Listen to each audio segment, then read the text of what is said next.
So ఇక్కడేంటంటే మీకు స్పెషల్‌గా చెప్పాల్సింది my wife is my greatest pillar. అప్పటికే తను పెళ్ళైందా సార్ మీకు? అప్పటికి పెళ్ళయింది. 2 పిల్లలు గూడా. తను నాకు ఫ్రెండు, నా హై స్కూల్ స్వీట్ హార్ట్, ఓహ్! నా భార్య, నా ఇద్దరు అందమైన పిల్లలకి తల్లి amazing sir. And my business partner and at times is my guide, mentor and అన్నిటికంటే ఇంపార్టెంట్ అంటే నాకు గ్రేటెస్ట్ క్రిటిక్. నేను చేసే ప్రతి దానిలో, ప్రతి ఆలోచనలో తప్పులు ఎతుకుతుంటది. వావ్! సో తను she was my back bone. I mean she is my back bone even today. నాకు కూడా ఈరోజు కూడా.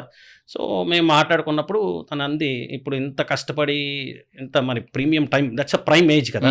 అప్పుడు ఏంటంటే Gulf economy especially Dubai was booming. Why don't you we have lot of stories, successful stories near వాళ్ళు వీళ్ళు వెళ్ళేది అంత సంపాదించారు, ఇంత సంపాదించారు, అక్కడ బాగున్నారని.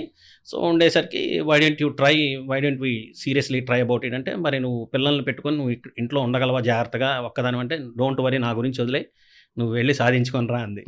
సో దాంతో Super, ఇంకా మా పేరెంట్స్ని ఒప్పించి ఇంకా దుబాయ్ వెళ్ళాను అనమాట. దుబాయ్ వెళ్ళేసరికి యాక్చువల్గా ఏంటంటే economy was booming, job market is very tight. అంటే అక్కడ? ఒక జాబ్కి ఒక 100 మంది ఉంటారు. అంటే మళ్ళాగా వెళ్ళిపోయిన వాళ్ళు చాలా మంది ఉంటారు కదా. సో అంత అప్పటి economy నుంచి బాగున్నా కానీ వస్తుంది business. అప్పుడిప్పుడే స్టార్టింగ్ కదా. సో అప్పుడు ఏంటంటే ఓ 50 ఇంటర్వ్యూలు, 20 ఇంటర్వ్యూలు, 30 ఇంటర్వ్యూలు వెళ్తే ఒక జాబ్ తగిలేదు ఒక్కొక్కడికి. అక్కడ కూడా ఫ్రెండ్స్ అవుతారు కదా, తెలిసిన వాళ్ళు అవును. వాళ్ళు ఉంటారు.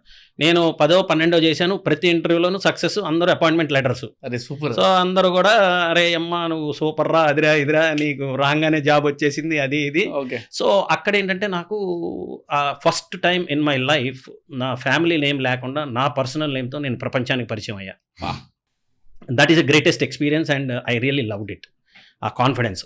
సో జాబ్ అయిన తర్వాత టైటిల్ మార్కెటింగ్ ఎగ్జిక్యూటివ్, చాలా గొప్ప బలమైన పేరు.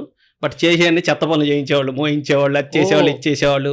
సో ఈ ఒక 7-8 నెలలు అయిన తర్వాత మళ్ళీ వెనక్కి తిరిగి చూసుకుంటే నేను వచ్చిందేంటి, అక్కడ బతికిన బతికేంటి, ఇక్కడ చేసే పని ఏంటి, అసలు what is that I'm trying to do, what is the growth, ఎంత అసలు ఈ లెక్కన మనం లెక్కేసుకున్నా ఇంకో నెక్స్ట్ 5 years 10 yearsలో ఎక్కడ ఉంటాం. సో మళ్ళీ అగైన్ నాకు ఇక యాజిటేషన్ మొదలైంది. మీరు బిజినెస్ లోనే స్కేలింగ్ చూసిన వాళ్ళు ఇక్కడికి వెళ్ళి ఇంకా సో అంటే ఏదో ఒకటి స్టార్ట్ చేయాలి కాబట్టి ఆరాటంలో చేస్తాం. చేసిన తర్వాత when you get into it, when you look back you will understand అరే what is that you're trying to do. True. So అప్పుడు ఇంకా నాకు చెప్పాను కదా, నేను I'm the last one in my family to go to America. Already నా brother వాళ్ళందరూ అక్కడే ఉన్నారు. వాళ్ళందరూ వెల్ ఎస్టాబ్లిష్డ్ అక్కడ.